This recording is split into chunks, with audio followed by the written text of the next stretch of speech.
मंडळी, हा केक पहा किती सुंदर असा फुगलेला आहे. कापसाहूनही जास्त हलका, मऊ, लुसलुशीत, जाळीदार आणि परफेक्ट झालाय. घरात ठेवलेल्या साहित्यात लहान मोठे सगळ्यांना आवडेल असा परफेक्ट स्लाइस केक करतोय. त्याआधी माझ्या स्वयंपाकघरासाठी मी नवीन वस्तू घेतली आहे. ती काय ते पहा. तर हा आहे अगारो मार्वल 48 लिटरचा OTG. हा 2000 वॅट्सचा आहे. यामध्ये आपण बेकिंग, ग्रिलिंग, रोस्टिंग, टोस्टिंग आणि रोटेसरीज बऱ्याचशा रेसिपीज करू शकतो. यासोबत आपल्याला हा बार्बिक्यू ग्रिल रॅक मिळतो. त्याचसोबत हे आपल्याला ट्रे हँडल मिळतं गरम गरम रॅक किंवा बेकिंग पॅन वगैरे काढण्यासाठी. अगदी हे सेफ आहे. त्याचसोबत हा बेकिंग पॅन, बेकिंग ट्रे सुद्धा आपण म्हणू शकतो, हा सुद्धा मिळतो. यावर सुद्धा आपण छानसं बेकिंग करू शकतो आणि ट्रे हँडलच्या मदतीने याला काढू ठेवू शकतो. त्याचसोबत रोटेसरी रॉड्स मिळतात, टिक्का, कबाब वगैरे यासारख्या तंदूरसारख्या गोष्टी करण्यासाठी. याला फोर्क सुद्धा येतो. रोटेसरी हँडल आहे ज्याच्या मदतीने आपण गरम OTG मध्ये हे रोटेसरी रॉड ठेवू शकतो आणि काढू शकतो. 1 वर्षाची वॉरंटी आहे. मॅन्युअल सुद्धा आपल्याला यासोबत मिळतं. आता याचे नॉब पाहूया. हे ॲडव्हान्स 4 नॉब्स आहे. त्यामध्ये आपल्याला कुकिंग फंक्शन नॉब मिळतो, convection, rotisserie and rotisserie plus convection आहे. त्याचसोबत टेम्परेचर कंट्रोल नॉब मिळतो. ॲडजस्टेबल टेम्परेचर आहे 100 ते 250 डिग्री सेल्सिअस पर्यंत. त्याचसोबत हीटिंग सिलेक्टर नॉब आहे. त्यामध्ये टॉप हीटिंग, बॉटम हीटिंग आणि टॉप अँड बॉटम हीटिंग आपल्याला मिळतं. त्याचसोबत हा सगळ्यात खालचा टायमर डायल आहे. यामध्ये आपण 120 मिनिटापर्यंत टाइम सेट करू शकतो. आतमध्ये लॅम्प आहे आणि बेल सुद्धा आहे. टायमर ऑन केल्यानंतर लॅम्प सुद्धा आतमध्ये ऑन होतो. आपलं बेकिंग वगैरे झाल्यावर बेल सुद्धा इथे वाजते. त्यानंतर 6 हीटिंग रॉड्स आहेत, 3 टॉपला आणि 3 बॉटमला आणि कूल टच हँडल असलेला हा डोअर सुद्धा आहे. तर तुम्हाला सुद्धा हा प्रीमियम अगारोचा OTG घ्यायचा असेल तर डिस्क्रिप्शनमध्ये लिंक आणि डिटेल्स आहे, जरूर घ्या. तर चला, आपण मस्त यम्मी असा बनाना स्लाइस केक करतोय. केक करण्याआधी आपल्याला माहिती आहे की आपल्याला ज्या भांड्यात केक बेक करायचा आहे किंवा ओव्हन OTG सगळं प्रीहीट करावं लागतं. तर कन्व्हेक्शन मोड 180 डिग्री सेल्सिअसला top and bottom heating element on करून 15 मिनिटांसाठी आपल्याला OTG प्रीहीट करायचा आहे. हा अगारोचा OTG प्रीहीट होतोय तोपर्यंत पुढची तयारी करू. आता दुसरी तयारी म्हणजे ज्या टीनमध्ये आपल्याला केक बेक करायचा आहे त्याला तेल लावून घ्यायचं आणि त्यामध्ये बटर पेपर सुद्धा ठेवायचा आहे. तुम्ही गोल टीन घेतला तरीही चालेल.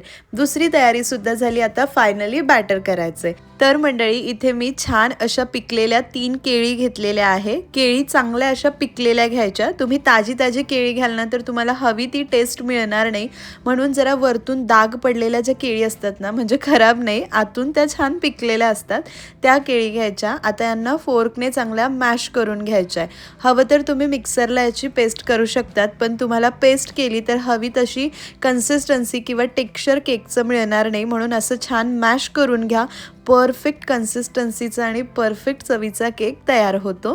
छान ही केळी मॅश करून घेतली. आता यामध्ये अर्धा कप साधं रूम टेम्परेचरचं दूध घालायचं आहे. त्यानंतर 6 टेबलस्पून तेल घालायचं आहे. कोणतंही फ्लेवरचं तेल घालायचं नाही, साधं रिफाइंड ऑइल आहे. बरोबर 6 टेबलस्पून घालायचं. केक परफेक्ट असा लुसलुशीत तयार होतो. त्यानंतर यामध्ये 3/4 कप म्हणजेच पाऊण कप इतकी पिठी साखर घालायची आहे आणि 6 ड्रॉप इथे मी व्हॅनिला इसेन्स घालते. हे सगळं छान मिक्स करून घ्यायचं. तुम्हाला पिठी साखर घालायची नसेल तर तुम्ही गूळ पावडर वापरली तरीही चालेल. हे सगळं व्यवस्थित आपण एकजीव केलं. आता ड्राय इंग्रेडियंट्स घालायचे. ड्राय इंग्रेडियंट्स आपल्याला चाळूनच घालायचे, म्हणून चाळणीवर 1 कप मैदा आणि अर्धा कप गहू पीठ घेतलेला आहे आणि याला चांगलं चाळून यामध्ये घालायचं. इथे मी 1 कप मैदा आणि अर्धा कप गहू पीठ वापरलं, पण तुम्हाला हवं तर तुम्ही संपूर्ण गहू पीठ वापरलं तरीही चालेल, काहीच फरक पडत नाही. हे सगळं व्यवस्थित आता कट आणि फोल्ड मेथडने आपल्याला एकजीव करून घ्यायचंय, किंवा गोल गोल जरी करणार असाल तर एकाच दिशेने छान असं मिक्स करून घ्या. छान हे बॅटर आपलं इथे तयार झालेलं आहे. परफेक्ट कन्सिस्टन्सीचा आहे. ही कन्सिस्टन्सी आता परफेक्ट आहे. फक्त 1 टेबलस्पून दूध आपण वाढवणार आहोत, पण ते पुढे जेव्हा स्लाइस केक करतो ना त्याचं बॅटर आपल्याला जास्त पातळ ठेवायचंच नसतं. आता यामध्ये मी अक्रोड आणि बदामाचे स्लाइस घालते. तुम्ही तुमच्या आवडीनुसार ड्रायफ्रूट्स इथे घालू शकतात, पण बदाम आणि अक्रोड बनाना स्लाइस केकमध्ये खूप मस्त लागतो. छान मिक्स केलं आणि केक करताना नेहमी बेकिंग पावडर आणि बेकिंग सोडा हे दोन्हीही घालायचे असतात. तर 1 टीस्पून बेकिंग पावडर घालायची आहे आणि अर्धा टीस्पून बेकिंग सोडा घालायचा आहे. आता बेकिंग पावडर बेकिंग सोडा घातला की वरतून 1 टेबलस्पून दूध घालूया, म्हणजे आपल्याला जी कन्सिस्टन्सी बॅटरची ॲडजस्ट करायची होती ती सुद्धा ॲडजस्ट होईल आणि बेकिंग पावडर बेकिंग सोडा सुद्धा व्यवस्थित मिक्स होईल. आता हे भरभर पटापट मिक्स करून घ्यायचं. बेकिंग पावडर बेकिंग सोडा घालण्याआधी आपला ओव्हन प्रीहीट असावा, टीनला आधीच तेल लावलेलं असावं, बटर पेपर ठेवलेला असावा आणि मगच बेकिंग पावडर बेकिंग सोडा घालायचा. भरभर असं मिक्स केलं की पटकन बॅटर टीनमध्ये काढायचं आणि लगेच हे बेक करायला ठेवायचं आहे, कारण जितक्या लवकर हा सोडा आणि बेकिंग पावडर ॲक्टिवेट होते तितक्याच लवकर डिॲक्टिवेटसुद्धा होते. म्हणून हे ॲक्टिवेट असताना याला गरम गरम वाफ लागली की आपला केक परफेक्ट होतो. गार्निशिंगसाठी थोडे पिस्ता आणि अक्रोड घातले आणि पटकन आता हे बेक करायला ठेव. ओव्हन आपला छान प्रीहीट झालेला आहे, त्यामध्ये हा टीन हळूवार ठेवायचा, गरम आहे आणि बरोबर 40 मिनिटांसाठी हा केक आपल्याला बेक करायचा आहे. सगळ्या सेटिंग आपण प्रीहीटच्या वेळी केलं आहे, फक्त टाईम सेट करूया 40 मिनिटांचा आणि केक बेक करूया. कढईतसुद्धा करणार असाल तर प्रीहीट केलेल्या कढईमध्ये लो फ्लेमवर 40 मिनटं बेक करायचा. तर मंडळी केक इथे मस्त बेक होतोय. बेक झाला की तुम्हाला दाखवते. तर इथे बरोबर 40 मिनिटे झालेले आहे. टाईम झाला की छान बेलसुद्धा वाजते आणि परफेक्ट रंगावर हा केक बेक झाला आहे.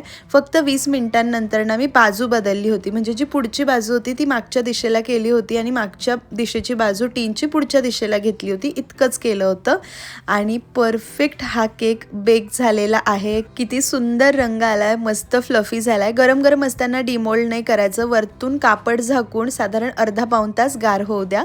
अर्धा पाऊण तास गार झाला की मग डिमोल्ड करायचा. आधी याच्या एजेस लूज करून घ्यायच्या आणि त्यानंतर केक डिमोल्ड करायचा. बटर पेपर ठेवला होता त्यामुळे तो इझिली निघाला आणि परफेक्ट असा केक तयार झाला.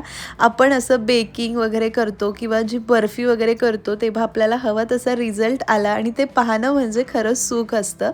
परफेक्ट टेक्स्चरचा मऊ लुसलुशीत फ्लेवरफुल बनाना स्लाइस केक आपला इथे तयार झालेला आहे. मी स्पेशली विहानसाठी केला होता म्हणून सिनेमन पावडर वगैरे घातली नाही. तुम्हाला हवं तर तुम्ही अर्धा टीस्पून दालचिनीची पूडसुद्धा बॅटरमध्ये घालू शकतात. छान अशा मी ब्रेड नाईफने स्लाइस करून घेतलेल्या आहे आणि सुंदर असा हा केक तयार झाला. तुम्हाला हा केक कसा वाटला मला कमेंट करून जरूर कळवा. आता मुलांना सुट्ट्या लागणार आहे, मुलं घरीच असतात, काही ना काही खायला मागतात, बाहेरून आणण्यापेक्षा घरीच करा. आणि हा अगारोचा 48 लिटरचा OTG खूप सुंदर आहे, खूप परफेक्ट आहे. क्लिनिंगसुद्धा इझी आहे. ड्राय कपड्याने पुसून घ्यायचं आणि बाकीचे जे स्टीलच्या वगैरे वस्तू आहेत आपण भांडी वगैरे धुतो तसं धुवून वाळवून वापरू शकतो. मस्त असा हा बनाना स्लाइस केक जरूर ट्राय करा. आपण खाऊन पाहूया. अप्रतिम असा झाला होता. आमच्या घरी तर नेहमीच होत असतो. बनानाची चव खूप मस्त यामध्ये उतरलेली होती. रेसिपी तुम्हाला कशी वाटली कमेंट करून सांगा. साहित्याचं प्रमाण डिस्क्रिप्शनमध्ये आहे. रेसिपी आवडली तर लाईक शेअर, चॅनलला सबस्क्राईब करा.